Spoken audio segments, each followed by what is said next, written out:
देश दुनिया की हर वड्डी खबर ਦੇ ਲਈ ਹੁਣੇ डाउनलोड करो number 1 news app Dainik Savera times.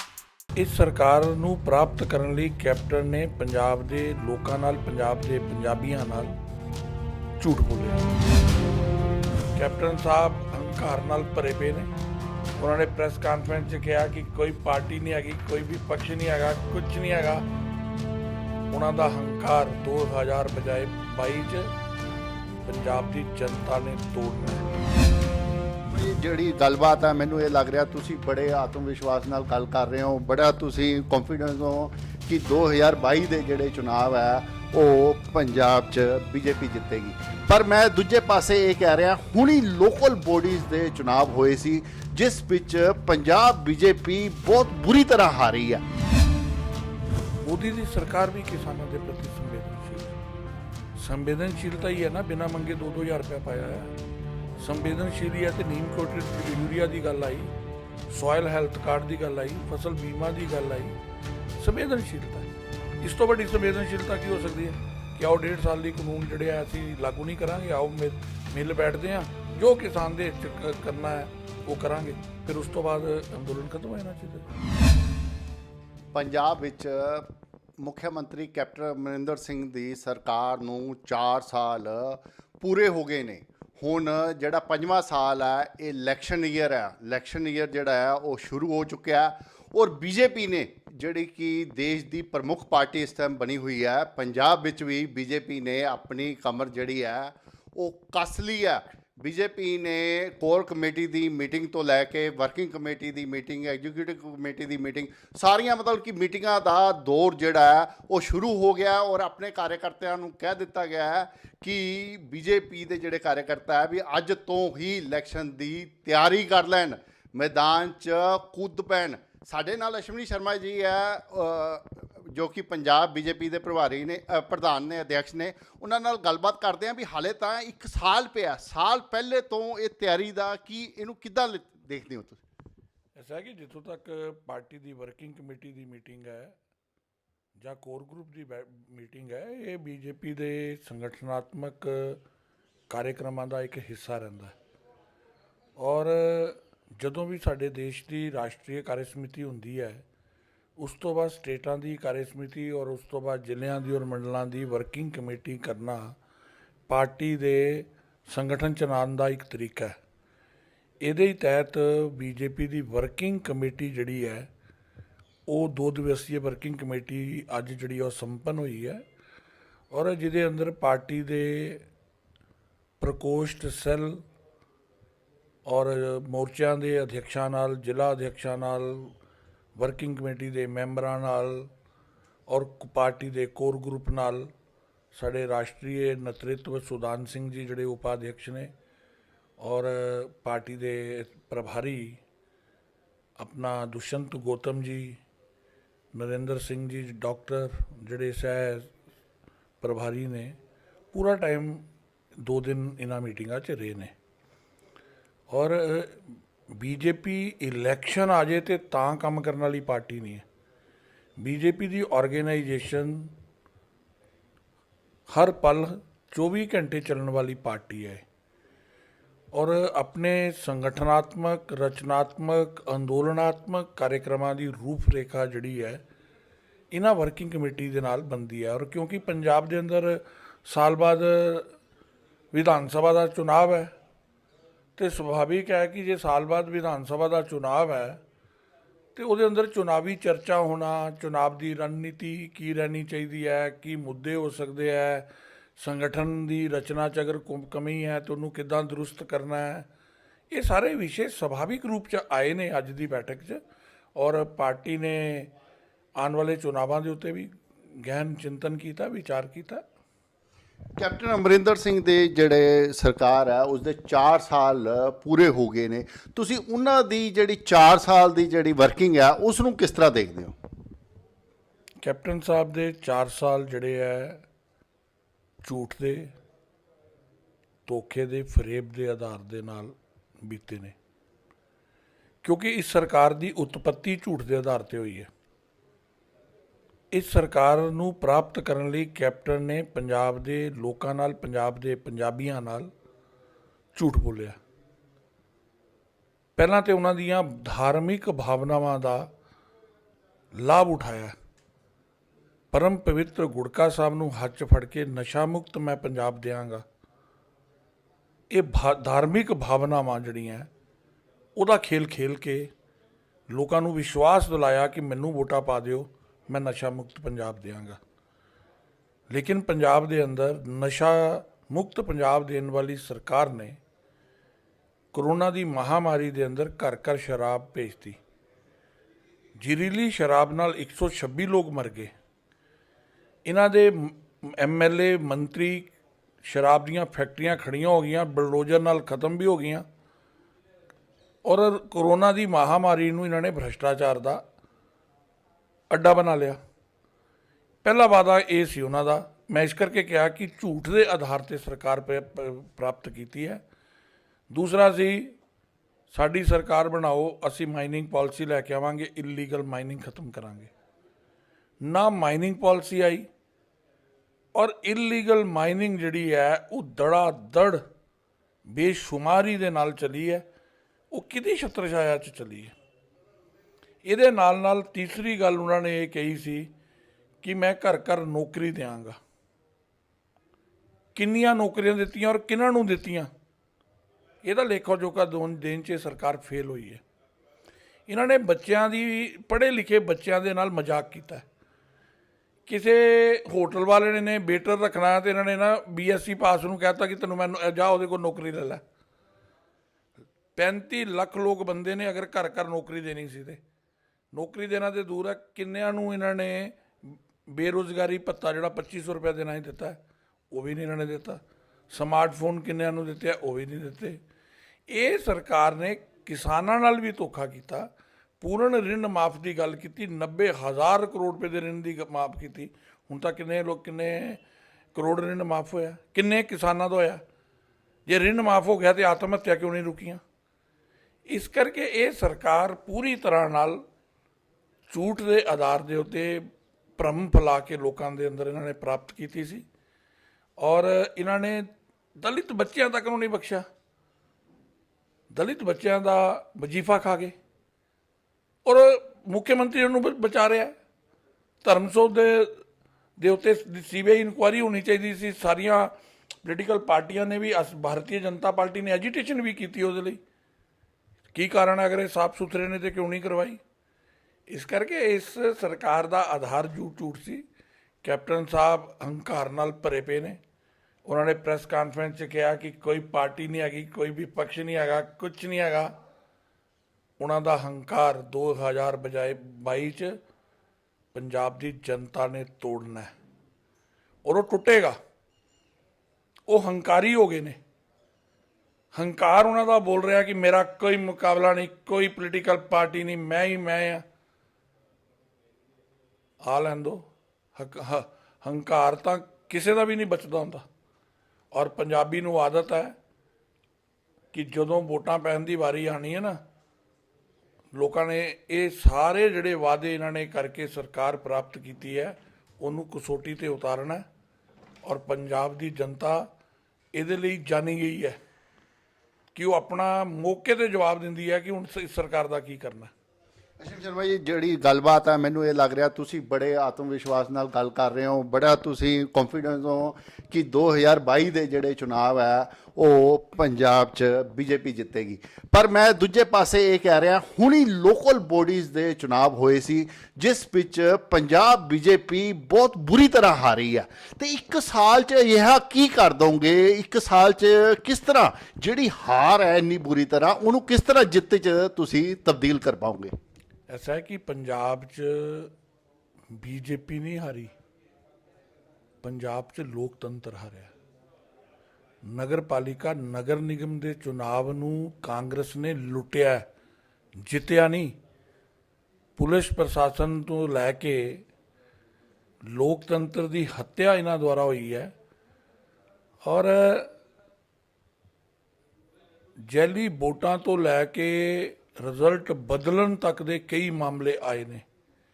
ਔਰ ਜਿਸ ਹਾਲਾਤ ਦੇ ਅੰਦਰ ਪੁਲਿਸ ਦੀ ਸ਼ਹਿ ਦੇ ਉੱਤੇ BJP ਦੇ ਕੈਂਡੀਡੇਟਾਂ ਨੂੰ ਪ੍ਰਚਾਰ ਨਹੀਂ ਕਰਨ ਦਿੱਤਾ, ਦਫ਼ਤਰ ਨਹੀਂ ਖੋਲ੍ਹਣ ਦਿੱਤੇ, ਉਹ ਸਾਰੀਆਂ ਗੱਲਾਂ ਦੇ ਬਾਵਜੂਦ ਵੀ ਜਿਹੜੀਆਂ ਲੋਕ ਇਹ ਕਹਿੰਦੇ ਸੀ ਕਿ ਬੀਜੇਪੀ ਨੂੰ ਕੈਂਡੀਡੇਟ ਨਹੀਂ ਲੱਭਣੇ, 23 ਸੀਟਾਂ ਤੇ ਲੜਨ ਵਾਲੀ ਪਾਰਟੀ ਨੇ ਇਹ ਦੱਸਤਾ ਕਿ ਭਾਰਤੀ ਜਨਤਾ ਪਾਰਟੀ ਆਉਣ ਵਾਲੀ ਪੰਜਾਬੀਆਂ ਦੀ ਪਾਰਟੀ ਹੈ ਇਸ ਚੁਣਾਵ 'ਚ।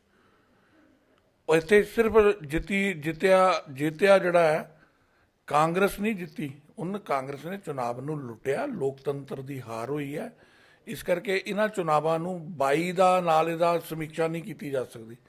ਹਰ ਚੁਣਾਵ ਦਾ ਆਪਣਾ ਆਪਣੀ ਨੇਚਰ, ਆਪਣਾ ਆਪਣਾ ਸੁਭਾਅ ਹੈ। ਲੋਕ ਸਭਾ ਦੇ ਚੁਣਾਵ ਦੇ ਮੁੱਦੇ ਅਲੱਗ ਨੇ, ਵਿਧਾਨ ਸਭਾ ਦੇ ਮੁੱਦੇ ਅਲੱਗ ਨੇ, ਔਰ ਨਗਰਪਾਲਿਕਾ ਨਗਰ ਨਿਗਮ ਚੁਣਾਵਾਂ ਦਾ ਅਲੱਗ ਤਰੀਕੇ ਦਾ ਮਾਹੌਲ ਰਹਿੰਦਾ ਹੈ। ਸਟੇਟ ਇਲੈਕਸ਼ਨ ਕਮਿਸ਼ਨ ਕੰਮ ਕਰਦਾ ਹੈ, ਉਹ ਸਰਕਾਰ ਦੇ ਹੱਥ ਦੀ ਕਠਪੁਤਲੀ ਪ੍ਰਸ਼ਾਸਨ ਬਣਿਆ ਰਹਿੰਦਾ ਹੈ। ਇਸ ਕਰਕੇ ਪੰਜਾਬ ਦੇ ਅੰਦਰ ਇਸ ਪ੍ਰਕਾਰ ਦੇ परिणाम ਆਏ ਆ। ਬਾਕੀ ਪਾਰਟੀਆਂ ਦਾ ਵੀ ਇੱਕੋ ਜਿਹਾ ਹੀ ਹਾਲ ਰਿਹਾ ਹੈ। ਇਸ ਕਰਕੇ ਇਸ ਚੁਣਾਵ 'ਚ ਲੋਕਤੰਤਰ ਦੀ ਹਾਰ ਹੋਈ ਹੈ। ਕਾਂਗਰਸ ਨੇ ਇਸ ਚੁਣਾਵ ਨੂੰ ਲੁੱਟਿਆ ਹੈਗਾ। ਅਸ਼ਵਨੀ ਜੀ, ਮੈਂ ਤੁਹਾਡੀ ਗੱਲ ਤੋਂ ਚਲੋ ਸਹਿਮਤ ਹੋ ਜਾਂਦਾ ਹੈ ਵੀ ਕਿਸਾਨਾਂ ਨੇ ਜਿਹੜੀ ਤੁਹਾਡੀ ਇਸ ਚੁਣਾਵ 'ਚ ਜਿੱਦਾਂ ਹਾਲਤ ਕੀਤੀ ਵੀ ਤੁਹਾਡੇ ਬੂਥ ਨਹੀਂ ਲੱਗਣ ਦਿੱਤੇ, ਤੁਹਾਨੂੰ ਪ੍ਰਚਾਰ ਨਹੀਂ ਕਰਨ ਦਿੱਤਾ, ਪਰ ਉਹ ਜਿਹੜੀ ਹਾਲਾਤ ਹੈ ਜਾਂ ਹਾਲਤ ਹੈ ਉਹ ਅੱਜ ਵੀ ਉੱਦਾਂ ਹੀ ਬਣੀ ਹੋਈ ਹੈ। ਅੱਜ ਵੀ ਤੁਹਾਡਾ ਜਗ੍ਹਾ ਜਗ੍ਹਾ ਘਰਾਵ ਕੀਤਾ ਜਾਂਦਾ ਹੈ, ਤੁਹਾਡੇ ਨੇਤਾਵਾਂ ਦਾ ਜਗ੍ਹਾ ਜਗ੍ਹਾ ਤੁਹਾਨੂੰ ਘਰ 'ਚੋਂ ਬਾਹਰ ਨਹੀਂ ਨਿਕਲਣ ਦਿੱਤਾ ਜਾ ਰਿਹਾ। ਫਿਰ ਕਿੱਦਾਂ ਉਹ ਸਥਿਤੀ ਨੂੰ ਕਿੱਦਾਂ ਚੇਂਜ ਕਰੋਗੇ? ਐਸਾ ਹੈ ਕਿ ਮੈਂ ਉਹਨਾਂ ਨੂੰ ਕਿਸਾਨ ਨਹੀਂ ਕਹਿਣਾ ਚਾਹੁੰਦਾ। ਕਿਸਾਨਾਂ ਨੂੰ ਅੰਦੋਲਨ ਕਰਨ ਦਾ ਅਧਿਕਾਰ ਹੈ, ਔਰ ਅਸੀਂ ਵੀ ਕਿਸਾਨਾਂ ਦੇ ਪ੍ਰਤੀ ਸੰਵੇਦਨਸ਼ੀਲ ਹਾਂ। ਮੋਦੀ ਦੀ ਸਰਕਾਰ ਵੀ ਕਿਸਾਨਾਂ ਦੇ ਪ੍ਰਤੀ ਸੰਵੇਦਨਸ਼ੀਲ ਹੈ। ਸੰਵੇਦਨਸ਼ੀਲਤਾ ਹੀ ਹੈ ਨਾ, ਬਿਨਾਂ ਮੰਗੇ 2-2 ਹਜ਼ਾਰ ਰੁਪਇਆ ਪਾਇਆ ਹੈ। ਸੰਵੇਦਨਸ਼ੀਲ ਹੀ ਹੈ। ਤੇ ਨੀਮ ਕੋਟਿਡ ਯੂਰੀਆ ਦੀ ਗੱਲ ਆਈ, ਸੋਇਲ ਹੈਲਥ ਕਾਰਡ ਦੀ ਗੱਲ ਆਈ, ਫਸਲ ਬੀਮਾ ਦੀ ਗੱਲ ਆਈ। ਸੰਵੇਦਨਸ਼ੀਲਤਾ, ਇਸ ਤੋਂ ਵੱਡੀ ਸੰਵੇਦਨਸ਼ੀਲਤਾ ਕੀ ਹੋ ਸਕਦੀ ਹੈ ਕਿ ਆਓ 1.5 ਸਾਲ ਦੀ ਕਾਨੂੰਨ ਜਿਹੜੇ ਆ ਅਸੀਂ ਲਾਗੂ ਨਹੀਂ ਕਰਾਂਗੇ, ਆਓ ਮਿਲ ਬੈਠਦੇ ਹਾਂ, ਜੋ ਕਿਸਾਨ ਦੇ ਹਿੱਤ 'ਚ ਕਰਨਾ ਹੈ ਉਹ ਕਰਾਂਗੇ, ਫਿਰ ਉਸ ਤੋਂ ਬਾਅਦ ਅੰਦੋਲਨ ਖਤਮ ਹੋ ਜਾਣਾ ਚਾਹੀਦਾ ਸੀ। ਜਿੱਥੇ ਤੱਕ ਸਵਾਲ ਹੈ ਨਗਰ ਨਿਗਮ ਨਗਰ ਪਾਲਿਕਾ ਦੇ ਚੁਣਾਵਾਂ 'ਚ, ਉਹਦੇ 'ਚ ਕਾਂਗਰਸ ਦੇ ਨੇ ਪ੍ਰਯੋਜਿਤ ਤਰੀਕੇ ਨਾਲ ਪੁਲਿਸ ਦੀ ਮਦਦ ਦੇ ਨਾਲ ਬੀਜੇਪੀ ਨੂੰ ਡਰਾਉਣ ਲਈ, ਧਮਕਾਉਣ ਲਈ ਕਿ ਉਹਦੇ ਕੈਂਡੀਡੇਟ ਖੜੇ ਨਾ ਹੋਣ।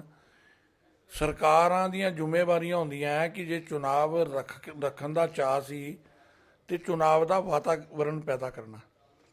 ਹਰ ਰਾਜਨੀਤਿਕ ਦਲ, ਮੈਂ ਕਹਿੰਦਾ ਹਰ ਰਾਜਨੀਤਿਕ ਦਲ ਹੀ ਨਹੀਂ, ਆਜ਼ਾਦ ਕੈਂਡੀਡੇਟ ਨੂੰ ਵੀ ਐਸਾ ਵਾਤਾਵਰਨ ਮੁਹੱਈਆ ਕਰਾਉਣਾ ਕਿ ਉਹ ਆਪਣੀ ਗੱਲ ਆਪਣੇ ਵੋਟਰ ਤੱਕ ਲੈ ਪਹੁੰਚਾ ਸਕੇ। ਅਗਰ ਇਹ ਫੇਲੂਰ ਹੈ ਤੇ ਪੰਜਾਬ ਦੇ ਅਮਰਿੰਦਰ ਸਿੰਘ ਜੀ ਦਾ ਫੇਲੂਰ ਹੈ, law and order the failure ਹੈ ਕਿ ਇੱਕ ਰਾਜਨੀਤਿਕ ਪਾਰਟੀ ਨੂੰ ਦਫ਼ਤਰ ਨਾ ਖੁੱਲ੍ਹ ਰਹੇ ਹੋਣ ਔਰ ਸਰਕਾਰ ਮੁਕਦਰ ਬਣੀ ਹੋਏ, ਉਹ ਆਪਣਾ ਜਲੂਸ ਨਾ ਕੱਢ ਸਕਦਾ ਹੋਏ, ਉਹ ਆਪਣੀ ਰੈਲੀ ਨਾ ਕਰ ਸਕਦਾ ਹੋਏ। ਇਸ ਕਰਕੇ ਲੋਕਤੰਤਰ ਦੀ ਹੱਤਿਆ ਹੋਈ ਹੈ। ਲੇਕਿਨ ਜਦੋਂ ਵਿਧਾਨ ਸਭਾ ਦੇ ਚੁਣਾਵ ਹੋਣੇ ਆ ਨਾ, ਇਲੈਕਸ਼ਨ ਚੁਣਾਵ ਆਯੋਗ ਦਾ ਉਸ ਵੇਲੇ ਉਹ ਚੱਲਣਾ ਹੈ। ਉਸ ਵੇਲੇ ਹਰ ਪਾਰਟੀ ਨੂੰ, ਹਰ ਆਜ਼ਾਦ ਵਿਅਕਤੀ ਨੂੰ ਵੀ ਆਪਣੇ ਵਿਚਾਰ ਰੱਖਣ ਦਾ ਅਧਿਕਾਰ ਹੋਣਾ, ਔਰ ਉਸ ਵੇਲੇ ਕਿਸਾਨ ਦੀ ਆੜ ਦੇ ਅੰਦਰ ਗੁੰਡਾ ਤੱਤਵ ਇਸ ਪ੍ਰਕਾਰ ਦਾ ਵਾਤਾਵਰਨ ਨਹੀਂ ਪੈਦਾ ਕਰ ਪਾਉਣਗੇ। ਪਰ ਸਰ, ਜਿਹੜੀ ਤੁਸੀਂ ਗੱਲ ਕਰ ਰਹੇ ਹੋ ਉਹ ਬਿਲਕੁਲ ਚੁਣਾਵ ਦੇ ਨਜ਼ਦੀਕ ਜਾ ਕੇ ਸੰਭਵ ਹੁੰਦੀ ਹੈ, ਜਦੋਂ ਪੈਰਾਮਿਲਟਰੀ ਫੋਰਸ ਆ ਜਾਂਦੀ ਹੈ, ਕੇਂਦਰ ਤੋਂ ਅਬਜ਼ਰਵਰ ਆ ਜਾਂਦੇ ਆ। ਉਹ ਜਿਹੜੀ ਸਥਿਤੀ ਹੁੰਦੀ ਹੈ ਉਹ ਇਲੈਕਸ਼ਨ ਡਿਕਲੇਅਰ ਕਰਨ ਤੋਂ ਬਾਅਦ ਦੀ ਹੈਗੀ ਆ। ਪਰ ਸਥਿਤੀ ਜਿਹੜੀ ਪੰਜਾਬ 'ਚ ਬਣੀ ਹੋਈ ਹੈ, ਬੀਜੇਪੀ ਦੇ ਨੇਤਾਵਾਂ ਦਾ ਜਿਹੜਾ ਘਰਾਵ ਹੋ ਰਿਹਾ, ਜਦ ਜਿਹੜੇ ਬੀਜੇਪੀ ਨੇਤਾਵਾਂ ਦੇ ਘਰ ਤੇ ਬਾਹਰ ਕਿਸਾਨ ਬੈਠੇ ਆ ਉਹਨਾਂ ਨੂੰ ਘਰੋਂ ਬਾਹਰ ਨਹੀਂ ਨਿਕਲਣ ਦਿੱਤਾ ਜਾ ਰਿਹਾ। ਇਹੀ ਸਥਿਤੀ 'ਚ ਚੁਣਾਵ ਲਈ ਜਿਹੜਾ ਤੁਸੀਂ ਅੱਜ ਘੋਸ਼ਣਾ ਕੀਤੀ ਹੈ ਵੀ ਹਾਂ ਬੀਜੇਪੀ ਦਾ ਕਾਰਿਆਕਰਤਾ ਅੱਜ ਮੈਦਾਨ 'ਚ ਉਤਰ ਜੇ, ਅੱਜ ਤੋਂ ਉਹ ਇਹ ਮੰਨ ਕੇ ਚੱਲੇ ਵੀ ਚੁਣਾਵ ਦੀ ਅਸੀਂ ਤਿਆਰੀ ਕਰਨੀ ਹੈ, ਅੱਜ ਤੋਂ ਸਾਰਾ ਕੁਝ ਸ਼ੁਰੂ ਕਰ ਦੇਵੇ, ਇਹ ਕਿੱਦਾਂ ਸੰਭਵ ਹੈ? ਐਸਾ ਹੈ ਕਿ ਕਾਂਗਰਸ ਦੀ ਸਰਕਾਰ ਹੈ, ਹਰ ਵਿਅਕਤੀ ਦੇ ਮੌਲਿਕ ਅਧਿਕਾਰਾਂ ਦੀ ਰਾਖੀ ਕਰਨਾ, ਭੈਹੀਨ ਵਾਤਾਵਰਨ ਦੇਣਾ, ਇਹ ਤਾਂ ਵਿਚਾਰਾਂ ਦੀ ਅਭਿਵਿਅਕਤੀ ਨਹੀਂ ਹੋਣ ਦਿੰਦੇ ਜੀ। ਇਹ ਰੌਲਾ ਪਾਈ ਫਿਰਦੇ ਨੇ, ਬੜੇ ਲੰਬੜਦਾਰ ਬੰਦੇ ਨੇ। ਤੇ ਬੀਜੇਪੀ ਨੂੰ ਵੀ ਤੇ ਆਪਣੀ ਵਿਚਾਰਾਂ ਦੀ ਅਭਿਵਿਅਕਤੀ ਕਰਨ ਦਾ ਅਧਿਕਾਰ ਕਿਆ ਪੰਜਾਬ 'ਚ ਨਹੀਂ ਹੈ? ਕਿਆ ਪੰਜਾਬ 'ਚ ਲੋਕਤੰਤਰ ਨਹੀਂ ਹੈ, ਤਾਨਾਸ਼ਾਹੀ ਹੈ? ਜੇ ਪੰਜਾਬ 'ਚ ਲੋਕਾਂ ਦਾ ਰਾਜ ਹੈ ਤੇ ਫਿਰ ਬੀਜੇਪੀ ਵੀ ਉਹਨਾਂ ਦਾ ਹਿੱਸਾ ਹੈ। ਫਿਰ ਬੀਜੇਪੀ ਆਪਣਾ ਪ੍ਰਚਾਰ ਕਰ ਸਕੇ, ਇਹ ਵਾਤਾਵਰਨ ਕਿਹਨ ਮੁਹੱਈਆ ਕਰਾਉਣਾ? ਬੀਜੇਪੀ ਆਪਣੀਆਂ ਮੀਟਿੰਗਾਂ ਕਰ ਸਕੇ, ਇਹ ਵਾਤਾਵਰਣ ਬਣਾਉਣਾ ਸਰਕਾਰ ਦੀ ਜ਼ਿੰਮੇਵਾਰੀ ਹੈ। ਅਗਰ ਇਹ ਵਾਤਾਵਰਣ ਨਹੀਂ ਬਣ ਰਿਹਾ ਤੇ ਇਹ ਲੱਗ ਰਿਹਾ ਕਿਤੇ ਨਾ ਕਿਤੇ ਕਿ ਸਰਕਾਰ ਦੀ ਨੀਅਤ 'ਚ ਖੋਟ ਹੈ। ਸਰਕਾਰ ਮਿਲੀ ਪਈ ਹੈ, ਪੁਲਿਸ ਮਿਲੀ ਪਈ ਹੈ, ਪ੍ਰਸ਼ਾਸਨ ਮਿਲਿਆ ਪਿਆ ਹੈ, ਨਹੀਂ ਤੇ ਇਸ ਤਰੀਕੇ ਦਾ ਨਹੀਂ ਹੁੰਦਾ ਹੈਗਾ। ਮੈਂ ਅੱਜ ਵੀ ਕਹਿੰਦਾ ਸਵਸਥ ਵਾਤਾਵਰਣ ਕੀ ਹੁੰਦਾ ਹੈ? ਲੋਕਤੰਤਰ ਦੀ ਵਿਸ਼ੇਸ਼ਤਾ ਹੈ ਕਿ ਹਰ ਵਿਅਕਤੀ ਆਪਣੀ ਗੱਲ ਰੱਖੇ, ਉਸ ਤੋਂ ਬਾਅਦ ਜਨਤਾ ਤੈਅ ਕਰੇ। ਇੱਥੇ ਇਹ ਹੈ ਕਿ ਜੇ ਜਨਤਾ ਤੱਕ ਬੀਜੇਪੀ ਚਲੀ ਗਈ ਤੇ ਜਨਤਾ ਨੂੰ ਸਮਝ ਆ ਜਾਣੀ ਹੈ ਕਿ ਕਾਂਗਰਸ ਜਿਹੜੀ ਹੈ ਇਹਨ ਧੋਖੇ ਦੇ ਨਾਲ ਪੰਜਾਬ ਦੀ ਜਨਤਾ ਦੇ ਨਾਲ ਛਲ ਕੀਤਾ। ਇਸ ਕਰਕੇ ਉਹਨਾਂ ਨੂੰ ਲੱਗਦਾ ਕਿ ਬੀਜੇਪੀ ਨੂੰ ਰੋਕੋ, ਲੇਕਿਨ ਇਹ ਬਹੁਤੀ ਦੇਰ ਨਹੀਂ ਚੱਲਣ ਵਾਲਾ। ਮੈਨੂੰ ਲੱਗਦਾ ਕਿ ਬਹੁਤੀ ਦੇਰ ਨਹੀਂ ਚੱਲਣ ਵਾਲਾ। ਪੰਜਾਬੀ ਬਹੁਤ ਜਲਦੀ ਕਾਂਗਰਸ ਦੇ ਇਸ ਛੜਯੰਤਰ ਨੂੰ ਸਮਝੇਗਾ। ਮੈਂ ਇਸ ਤੁਹਾਡੀ ਗੱਲ ਤੋਂ ਇਹ ਅੰਦਾਜ਼ਾ ਲਗਾ ਰਿਹਾ, ਤੁਸੀਂ ਇਹ ਕਹਿ ਰਹੇ ਹੋ ਵੀ ਕਿਤੇ ਨਾ ਕਿਤੇ ਕਾਂਗਰਸ ਬੀਜੇਪੀ ਤੋਂ ਡਰੀ ਹੋਈ ਹੈ। ਨਹੀਂ, ਉਹਨਾਂ ਦੀ ਪ੍ਰੈਸ ਕਾਨਫਰੰਸ ਤੋਂ ਵੀ ਲੱਗ ਰਿਹਾ ਸੀ।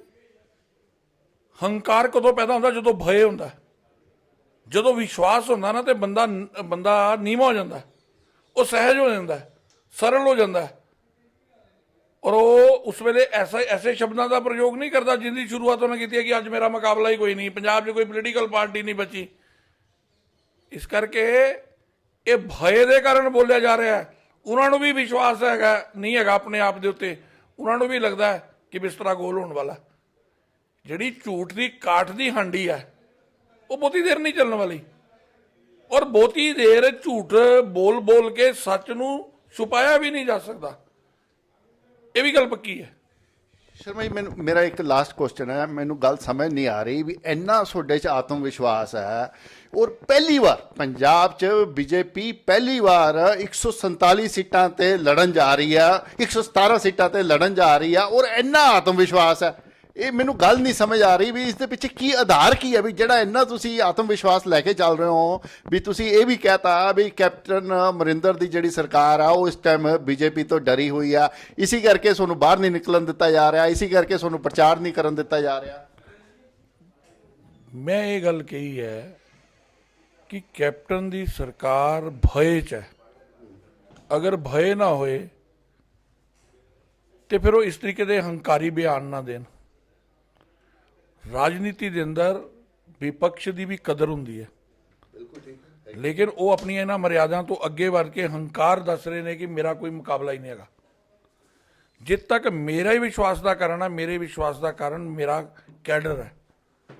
ਮੇਰੀ ਪਾਰਟੀ ਦੇ ਸੰਗਠਨ ਨੂੰ ਨਹੀਂ, ਮੇਰੀ ਪਾਰਟੀ ਦੇ ਅੰਦਰ ਵਿਅਕਤੀ ਨਹੀਂ, ਸਮੂਹਿਕਤਾ ਦੇ ਆਧਾਰ ਦੇ ਉੱਤੇ ਨਿਰਣੇ ਹੁੰਦੇ ਨੇ, ਔਰ ਇਹ ਕੈਡਰ ਬੇਸ ਸੰਗਠਨ ਦੀ ਪਾਰਟੀ ਹੈ। ਇੱਥੇ ਬੂਥ ਤੋਂ ਲੈ ਕੇ ਅਸ਼ਵਨੀ ਸ਼ਰਮਾ ਤੱਕ ਜਿਸ ਬੂਥ 'ਚ ਰਹਿੰਦਾ ਉੱਥੇ ਉਹ ਬੂਥ ਦਾ ਕਾਰਜਕਰਤਾ ਹੀ ਹੈ।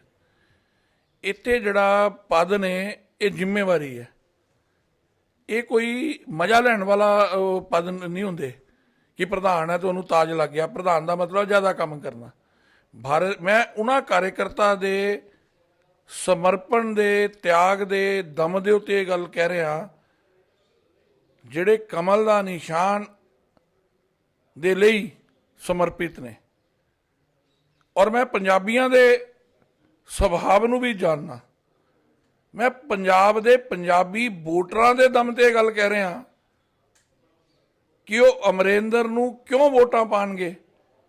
ਕਿਆ ਇਹਨ ਗੁਟਕਾ ਸਾਹਿਬ ਨੂੰ ਫੜ ਕੇ ਕਸਮ ਨਹੀਂ ਖਾਧੀ ਸੀ ਇਹਨਾਂ ਨੇ, ਕੈਪਟਨ ਸਾਹਿਬ ਨੇ? ਕਿਆ ਨਸ਼ਾ ਮੁਕਤ ਹੋ ਗਿਆ? ਕਿਆ ਕਰ ਨੌਕਰੀ ਮਿਲ ਗਈ ਹੈ? ਕਿਆ ਵਜੀਫੇ ਦਲਿਤ ਬੱਚਿਆਂ ਦੇ ਵਜੀਫੇ ਦੇ ਅੰਦਰ ਘਪਲਾ ਨਹੀਂ ਹੋਇਆ? ਕਿਆ ਇਲੀਗਲ ਮਾਈਨਿੰਗ ਜਿਹੜੀ ਆ ਅੱਜ ਨਹੀਂ ਹੋ ਰਹੀ? ਕਿਆ ਸ਼ਰਾਬ ਦੇ ਨਾਲ 126 ਲੋਕ ਜ਼ਹਿਰੀਲੀ ਸ਼ਰਾਬ ਨਾਲ ਨਹੀਂ ਮਰੇ? ਮੈਂ ਪੰਜਾਬੀਆਂ ਦੇ ਦਮ ਤੇ ਕਹਿ ਰਿਹਾ, ਪੰਜਾਬੀਆਂ ਨੇ ਭੁੱਲੇ ਨਹੀਂ ਹੈਗੇ। ਇਸ ਕਰਕੇ ਮੈਂ ਆਪਣੀ ਪਾਰਟੀ ਦੇ ਕੈਡਰ ਦੇ ਦਮ ਤੇ ਪੰਜਾਬੀਆਂ ਦੇ ਸੁਭਾਅ ਨੂੰ ਜਾਣਦੇ ਹੋਏ ਕਹਿ ਰਿਹਾ ਕਿ ਇਸ ਸਰਕਾਰ ਦੀ ਕਾਰਗੁਜ਼ਾਰੀ ਨੂੰ 4 ਸਾਲ ਤੇ ਸਰਕਾਰ ਲੱਭੀ ਨਹੀਂ, ਦਿਖੀ ਨਹੀਂ। ਨਾ ਸਰਕਾਰ ਦਿਖੀ, ਨਾ ਮੁੱਖ ਮੰਤਰੀ ਜੀ ਦਿਖੇ, ਨਾ ਮੰਤਰੀ ਦਿਖੇ, ਨਾ MLA ਦਿਖੇ। ਇਹ ਤੇ ਕਰੋਨਾ ਦੀ ਮਹਾਮਾਰੀ 'ਚ ਲਾਕਡਾਊਨ ਹੋ ਗਏ। ਵੈਸੇ ਤੇ 4 ਸਾਲ ਲਾਕਡਾਊਨ ਹੋਏ ਆ, ਕਰੋਨਾ ਇੱਕ ਬਹਾਨਾ ਮਿਲ ਗਿਆ ਜੀ, ਹੁਣ ਲਾਕਡਾਊਨ ਹੈ। ਇਸ ਕਰਕੇ ਜਿਹੜੀ ਸਰਕਾਰ ਅਦ੍ਰਿਸ਼ ਰਹੀ ਹੈ ਅੱਜ ਦਿਖਣਾ ਸ਼ੁਰੂ ਹੋਈ ਹੈ। ਪੰਜਾਬੀ ਸਭ ਜਾਣਦੇ ਨੇ ਔਰ ਪੰਜਾਬੀ ਹਿਸਾਬ ਕਰਨਾ ਵੀ ਜਾਣਦੇ ਨੇ, ਮੌਕੇ ਤੇ ਉਹਨਾਂ ਨੂੰ ਪਤਾ ਕੀ ਕਰਨਾ ਹੈਗਾ। ਚਲੋ ਥੈਂਕ ਯੂ। ਧੰਨਵਾਦ। ਇਹ ਸੀਗੇ ਅਸ਼ਵਨੀ ਸ਼ਰਮਾ ਜੀ, ਜੋ ਕਿ ਪੰਜਾਬ ਬੀਜੇਪੀ ਦੇ ਪ੍ਰਭਾਰੀ ਨੇ, ਔਰ ਉਹਨਾਂ ਦਾ ਕਹਿਣਾ ਹੈ ਕਿ 117 ਸੀਟਾਂ ਦੇ, ਹਾਲਾਂਕਿ ਪੰਜਾਬ ਬੀਜੇਪੀ ਦੇ ਅਧਿਕਸ਼ ਨੇ, ਔਰ ਉਹਨਾਂ ਦਾ ਕਹਿਣਾ ਹੈ ਕਿ ਪੰਜਾਬ ਜਿਹੜੀ ਬੀਜੇਪੀ ਹੈਗੀ ਆ 117 ਸੀਟਾਂ ਤੇ ਨਾ ਸਿਰਫ ਚੁਣਾਵ ਲੜੇਗੀ ਬਲਕਿ ਜਿੱਤ ਵੀ ਹਾਸਿਲ ਕਰੇਗੀ। ਉਹਨਾਂ ਦਾ ਦਾਅਵਾ ਹੈ। ਪਰ ਹਾਲਾਂਕਿ ਜਿਹੜੇ ਹੁਣ ਲੋਕਲ ਬੋਡੀ ਦੇ ਜਿਹੜੇ ਚੁਣਾਵ ਹੋਏ ਨੇ ਉਸ 'ਚ ਬਹੁਤ ਬੁਰੀ ਤਰ੍ਹਾਂ ਹਾਰ ਹੋਈ ਹੈ। ਅਸ਼ਵਨੀ ਸ਼ਰਮਾ ਜੀ ਦਾ ਕਹਿਣਾ ਹੈ ਵੀ ਉਹ ਲੋਕਤੰਤਰ ਦੀ ਹੱਤਿਆ ਸੀਗੀ, ਉਹ ਚੁਣਾਵ ਨਹੀਂ ਸੀਗੇ। ਲੇਕਿਨ ਜਿਸ ਟਾਈਮ ਵਿਧਾਨ ਸਭਾ ਦੇ ਚੁਣਾਵ ਹੋਣਗੇ ਉਸ ਟਾਈਮ ਸੈਂਟਰ ਦੀ ਜਿਹੜੀ ਕੰਟਰੋਲ ਸੈਂਟਰ ਕੋਲ ਚਲਾ ਜਾਂਦਾ, ਸਟੇਟ ਗੌਰਮੈਂਟ ਦਾ ਕੰਟਰੋਲ ਨਹੀਂ ਰਹਿੰਦਾ। ਇਸ ਕਰਕੇ ਅਸ਼ਵਨੀ ਸ਼ਰਮਾ ਜੀ ਪੂਰੀ ਤਰ੍ਹਾਂ ਮਤਲਬ ਕਿ ਅਸ਼ਵਸਤ ਹੈ ਵੀ ਜਿਹੜੇ ਉਹ ਚੁਣਾਵ ਹੋਣਗੇ ਉਹ ਫੇਰ ਹੋਣਗੇ, ਔਰ ਉਹ ਜਿਹੜੇ ਜਦੋਂ ਫੇਰ ਚੁਣਾਵ ਹੋਣਗੇ ਤਾਂ ਪੰਜਾਬ ਵਿੱਚ ਵੀ ਬੀਜੇਪੀ ਦੀ ਸਰਕਾਰ ਬਣੇਗੀ। मैं दिनेश गोयल, कैमरामैन उमा यादव के नाल दैनिक सवेरा टीवी ਲਈ ਚੰਡੀਗੜ੍ਹ ਤੋਂ। All world open challenge 17 time gold medallist Mian Rafiq Mohammad, पंडित, मौलवी, बेगम, तांत्रिक, इन्हां चोरा ठग्गां तो सावधान। स्पेशलिस्ट वशीकरण, सट्टा नंबर, लव मैरिज, पति पत्नी च अनबन, विदेश च पक्का होना, कारोबार दा ना चलना, सिर्फ 31 घंटियां विच समाधान।